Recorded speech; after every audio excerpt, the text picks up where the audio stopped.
Olá, irmãos e irmãs, sejam bem-vindos a mais um episódio do Conheça Sua Bíblia. Eu espero que vocês estejam bem e que a família de vocês esteja em paz. E eu oro para que esse tempo seja proveitoso diante de Cristo, nosso Senhor, que a gente cresça, que o texto abra os nossos olhos, abra o nosso coração e possibilite que o Espírito de Jesus nos transforme dia após dia. A gente está na carta de Tiago, no capítulo 5. Hoje eu leio do verso 1 ao verso 6 e eu quero convidar você a voltar então seus olhos para essa porção do texto bíblico, porque eu tenho certeza que Deus nos falará ao coração, assim eu espero e oro. Diz assim a palavra, olha só: Ouçam agora vocês ricos, chorem e lamentem-se, tendo em vista a desgraça que lhes sobrevirá. A riqueza de vocês apodreceu e as traças corroeram as suas roupas.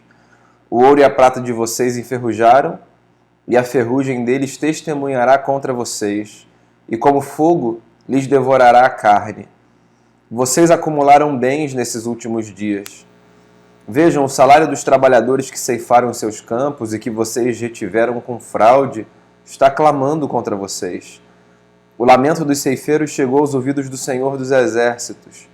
Vocês viveram luxuosamente na terra, desfrutando prazeres, e fartaram-se de comida em dia de abate.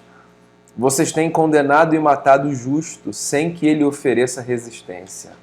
Palavras de Tiago, apóstolo da igreja, irmão do nosso Senhor. Parece que Tiago aqui nessa seção final da sua carta retoma um tema que ele tratou anteriormente, para ser mais preciso no capítulo 2, que são os dilemas que envolvem as discrepâncias sociais e a maneira como nós tratamos as pessoas a partir da sua riqueza ou da sua pobreza. Esse parece ser um ponto importante para a teologia de Tiago. Alguma coisa Tiago percebia na realidade da igreja que deixava evidente a injustiça que era cometida contra pessoas. No capítulo 2, Tiago dá exemplos falando da maneira como as pessoas são tratadas nas reuniões culticas. Lembra do capítulo 2? Ele diz assim: imagina que chegue na igreja uma pessoa bem vestida, arrumada, um rico, e você dá a essa pessoa um lugar de primazia. E chegue também à igreja, ao espaço da reunião, uma pessoa pobre, simples, e você diga a ela assim: você pode sentar aqui debaixo dos meus pés. E aí ele desenvolve uma teologia sobre o problema de nós usarmos esses critérios equivocados para julgarmos as pessoas, ou seja, acharmos que elas são mais ou menos importantes por aquilo que elas aparentam. Tiago retoma aqui no capítulo 5 esse problema, mas agora não trazendo a ilustração da dinâmica cultica, do lugar onde a gente coloca um ou outro a partir do grau de importância que a gente confere na nossa cabeça àquela pessoa. Agora Tiago trata do problema das injustiças e do pecado a partir da questão da riqueza.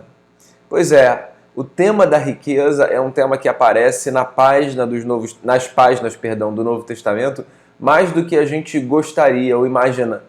A gente trata alguns temas como se eles fossem temas preponderantes na ética de Jesus, quando na verdade eles aparecem de forma muito pontual. Em contrapartida, a gente não dá tanta importância e tanto valor a outros temas que são significativos na teologia cristã, mas que por alguma razão acabam sendo negligenciados nas nossas leituras, na nossa construção comunitária. O problema da riqueza, e eu já vou explicar por que eu estou chamando de problema da riqueza. O problema da riqueza é um ponto no qual Jesus bate repetidas vezes e Tiago, apóstolo do nosso Senhor, também parece ter a mesma preocupação. Quando eu falo do problema da riqueza e eu me refiro a esse tema dessa forma, eu preciso deixar claro algumas coisas aqui, porque eu acho que às vezes as nossas leituras acabam sendo muito enviesadas em relação ao tema. Particularmente, eu não penso que as Escrituras, quer no Antigo Testamento, quer no Novo Testamento, condenem o crescimento na vida como se fosse problemático necessariamente. Ou seja, eu não penso que o texto bíblico diga que existe um problema em você ganhar mais, em você crescer, em você avançar, em você conquistar. Na verdade, existem textos que mostram pra gente, por exemplo, como o trabalhador é digno do seu salário. Há muitos textos que indiretamente mostram como o próprio ministério de Jesus se beneficiou da riqueza de determinadas pessoas que nas suas posses e na sua generosidade financiaram o ministério de Jesus enquanto ele transitava pelas ruas e pelas cidades e aldeias da Palestina como um mestre. O apóstolo Paulo, em algumas das suas cartas, fala sobre como a generosidade é fundamental e como aqueles que têm mais precisam ser instrumento do cuidado de Deus sobre a vida daqueles que têm menos. Enfim, o Novo Testamento não trata necessariamente a riqueza como um problema, mas sempre que o Novo Testamento fala da riqueza como esse obstáculo à boa vida, como esse empecilho à generosidade, como esse elemento que fomenta a soberba e orgulho, então ele trata da riqueza considerando-a um problema. Pois é, e aqui Tiago está tratando da riqueza considerando-a um problema. É como se ele estivesse respondendo à seguinte pergunta: quando ter dinheiro é problemático à luz do Novo Testamento? É mais ou menos essa pergunta que Tiago está respondendo aqui nas entrelinhas. E aí ele diz aqui então, vamos ao texto. Ouçam agora vocês, ricos, chorem e lamentem-se, tendo em vista a desgraça que lhes sobrevirá. A riqueza de vocês apodreceu e as traças corroeram as suas roupas. Tem duas coisas aqui que eu acho que são bem interessantes. A primeira delas, a lembrança necessária, porque muitas vezes a gente se esquece disso, de que há desgraças que sobrevêm aos ricos. E por que essa lembrança é importante? Porque um dos elementos na vida que mais facilmente são transformados em divindade e que dão às pessoas a sensação de estabilidade, de segurança, de inalteração, de não abalo, é o dinheiro, certo? Pessoas com dinheiro tendem a achar que são pessoas que estão privadas da maior parte dos problemas que a vida tem para qualquer pessoa. O dinheiro dá essa falsa sensação de que nós estamos blindados. Então, quanto mais dinheiro, mais há a chance de nós sermos engodados por essa falsa sensação absolutamente humana. Todos nós estamos sujeitos a ela, por essa falsa sensação de que as coisas não nos acontecerão, porque nós estamos protegidos. Porque nós temos recursos, se precisar de alguma coisa a gente vai ter como empenhar um recurso para adquirir um serviço, para conquistar o que quer que a gente precise. Então existe uma certa ilusão no imaginário coletivo que nos dá a sensação de que se nós temos dinheiro, desgraça nenhuma nos sobrevirá. Eu sei que a gente conversando isso daqui, do ponto de vista teórico, você pode estar aí desse lado pensando assim, não, todo mundo sabe que não, que o dinheiro não dá conta de todas as coisas. Bem, é verdade, nós sabemos que o dinheiro não dá conta de todas as coisas, mas nós vivemos como se ele desse conta de todas as coisas. Não é sem razão, por exemplo, que quando Jesus falou sobre o perigo de nós devotarmos o nosso coração a dois senhores, ele disse: não pensem em vocês que seja possível vocês adorarem a Deus e as riquezas. Não é possível, porque ou você se agradará de um e aborrecerá o outro, ou vice-versa. Então, por mais que do ponto de vista teórico seja muito óbvio e claro para a gente que o dinheiro não dá conta de tudo, na prática nós vivemos acreditando que ele dá e que ele dará, e que quando a gente tiver, então nada mais vai acontecer, e que se a gente tiver mais, e que se a gente acumular mais, e que se a gente conseguir mais, então a gente vai estar seguro nisso e naquilo outro. Ora, e é evidente, para que fique bem claro aqui, e você não pense que eu estou apresentando uma visão romântica de vida, é evidente que o dinheiro possibilita que a gente percorra muitos caminhos e que a gente se cerque de muitos cuidados e que a gente desfrute de muitas coisas. No entanto, todos nós sabemos que dinheiro nenhum no mundo dá conta de todas as coisas essenciais da vida. Dinheiro nenhum no mundo dá conta de reverter alguns acontecimentos que do curso da humanidade são irreversíveis. Dinheiro nenhum no mundo traz de volta uma pessoa que se foi. Dinheiro nenhum no mundo é capaz de reverter corações que às vezes se fecham para uma história, cansados de insistirem naquela direção. Não necessariamente. Então, essa é a primeira lembrança que o texto traz. Ouçam agora vocês ricos, chorem e lamentem-se, tendo em vista a desgraça que lhe sobrevirá. E aí então ele dá mais um passo e diz assim: a riqueza de vocês apodreceu e as traças corroeram as suas roupas. Ele está desenhando aqui um cenário contrastante. É como se ele estivesse dizendo assim: existem acúmulos que nos empobrecem. Essa é uma coisa muito impactante na teologia de Tiago, sobretudo aqui nessa sessão. E é muito forte também na teologia de Jesus. Existem acúmulos que nos empobrecem. A gente tem a sensação, a falsa sensação, de que todo acúmulo nos enriquecerá. Razão pela qual algumas pessoas desenvolvem esse hábito nocivo, às vezes até patológico, de se tornarem acumuladoras, compulsivas. Existe gente que só consegue abrir mão para pegar mais uma coisa. Nunca abre mão para partilhar. A mão aberta é sempre para acumular. E quer mais, e quer mais, e quer mais, e quer mais. E aí você entra em alguns ambientes de pessoas acumuladoras e por mais que aquilo não esteja claro aos olhos das pessoas, porque talvez elas estejam, vou usar aqui uma expressão bem popular, enfeitiçadas, sabe? Elas não consigam ver. Todo mundo que chega e olha diz assim: meu Deus, mas quanta tralha, quanta porcaria, quanto lixo. Você já viu uma cena dessa, ou na televisão, ou de fato estando em algum lugar? A pessoa não se dava conta de que tudo aquilo que ela tinha acumulado, que talvez tivesse algum valor para ela, ou fosse importante em algum momento, naquele momento não passava de lixo acumulado. Há acúmulos que nos empobrecem. E Tiago está denunciando exatamente esse problema aqui. A riqueza de vocês apodreceu e as traças corroeram as suas roupas. O ouro e a prata de vocês enferrujaram e a ferrugem deles testemunhará contra vocês e como fogo lhes devorará a carne. Vocês acumularam bens nesses últimos dias. E aí olha só o que ele diz agora em ato contínuo. Vejam, o salário dos trabalhadores que ceifaram os seus campos e que vocês retiveram com fraude está clamando contra vocês. Então, Tiago começa fazendo uma denúncia da riqueza problemática. E aqui, nessa última frase que eu li, ele explica a razão pela qual ele chama algumas riquezas de problemáticas. O que ele diz aqui é: o salário dos trabalhadores que ceifaram os seus campos e que vocês retiveram com fraude está clamando contra vocês. Então, qual é a denúncia que o apóstolo está fazendo aqui?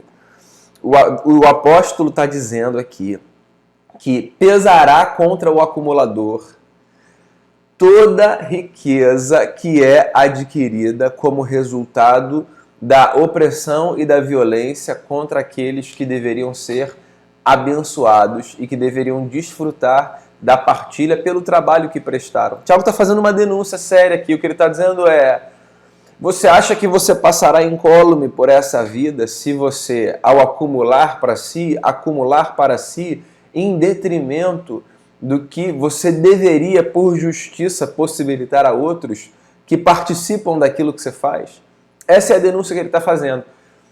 Do ponto de vista da espiritualidade, o que Tiago está denunciando aqui é o pecado de uma espiritualidade individualista, que faz com que eu olhe absolutamente para mim e apenas para mim, e por mais que eu esteja consciente de que haja outros ao meu redor, eu sugo estes outros o máximo possível para que deles eu me beneficie, sem dar a eles aquilo que é de direito a cada um. Essa é a denúncia que Tiago está dizendo. O que ele está falando é, vocês desfrutam de uma vida boa, há acúmulos entre vocês. Só que esses acúmulos estão empobrecendo vocês. E essa experiência de enriquecimento de vocês é uma experiência que será objeto de juízo. Por quê? Porque num mundo desigual como o nosso, a riqueza que apodrece e que é resultante da violência contra terceiros, ela é um pecado aos olhos de Deus. É isso que o apóstolo está dizendo. Ele diz assim, o lamento dos ceifeiros chegou aos ouvidos do Senhor dos Exércitos. Vocês viveram luxuosamente na terra, vocês desfrutaram de prazeres e vocês se fartaram de comida no dia do abate. Vocês têm condenado, vocês têm matado o justo sem que ele ofereça resistência. Tiago está desenhando um cenário terrível aqui, mas é para chocar a gente mesmo, é para provocar a nossa consciência, para fazer a gente pensar no quanto a nossa vida, a nossa jornada, a nossa trajetória tem impacto sobre a vida de terceiros, positivo ou negativo. E no quanto é problemático quando a gente vive uma espiritualidade que, podendo causar impactos positivos na vida de terceiros, causa impactos negativos na vida de terceiros. Olha só o que ele diz aqui no no verso 4, no final do verso 4. Há um lamento dos ceifeiros que trabalham nos campos de vocês, e esse lamento chegou aos ouvidos do Senhor dos Exércitos. Vocês estão comendo, bebendo, vivendo luxuosamente na terra, desfrutando de prazeres, e vocês estão, com isso, subtraindo o direito de outras pessoas de viverem também. E de viverem de maneira digna, de viverem de maneira correta, de viverem desfrutando daquilo que elas deveriam desfrutar porque é resultado do seu próprio trabalho. Existem muitas camadas nesse texto e muitas reflexões que a gente podia fazer. Há muitos caminhos, muitas portas que esse texto abre para a gente. Mas sabe, eu queria ficar numa primeira camada, que é a camada que faz a gente pensar no quanto a nossa história está muito mais conectada com a história de outras pessoas do que nós somos capazes de imaginar às vezes. E no quanto aquilo que nós chamamos de alegria, às vezes, não por contingência, mas por pecado, representa, na verdade, tristeza para terceiros. Tiago está ajudando a gente a construir aqui uma espiritualidade horizontal. Tiago está ajudando a gente a pensar no quanto a maneira como a gente vive, não apenas nessa dimensão vertical da nossa vida com Deus, aquela que é vivida nos olhos fechados, nas mãos levantadas, no texto que é lido e que fala ao coração. Tiago está ensinando a gente a construir uma espiritualidade na qual essa dimensão vertical tem um impacto profundo na dimensão horizontal da nossa experiência. Isso significa olhar para as relações que a gente vive e procurar ser instrumento da graça, do favor e do amor de Deus na vida das pessoas, numa medida prática. Sim, Tiago não está condenando aqui o crescimento.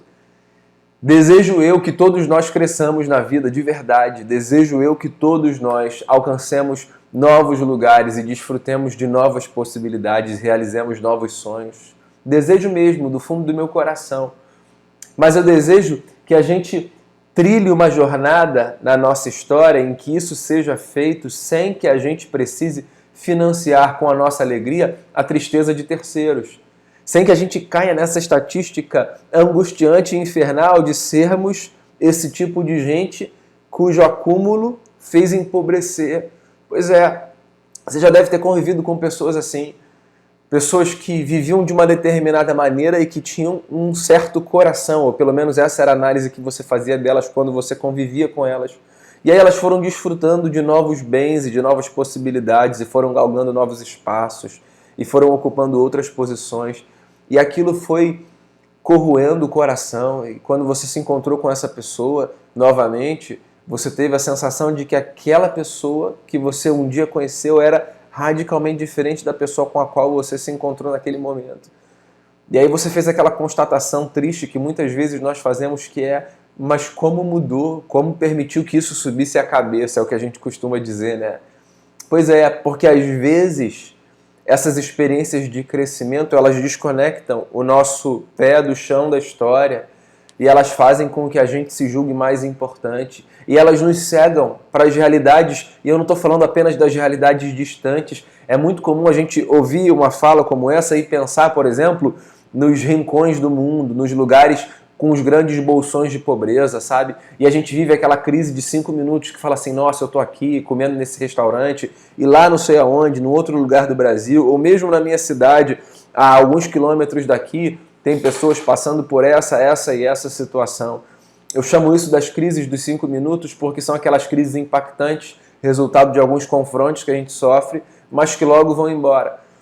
E é importante, obviamente, que a gente olhe para esses contrastes e para essas discrepâncias, mas você sabe que eu tenho a sensação de que às vezes olhar só para esses cenários tão discrepantes é um atenuador da nossa crise. É porque há cenários mais próximos da gente que poderiam ser revertidos, mas que não são. E às vezes não porque nos falta possibilidade, mas porque nos falta interesse. Sim, Porque olha só, há pessoas que às vezes trabalham com a gente, para a gente, e que são tratadas de forma inferior a que poderiam ser por causa da nossa ganância, da nossa indisposição de possibilitar a elas algo melhor.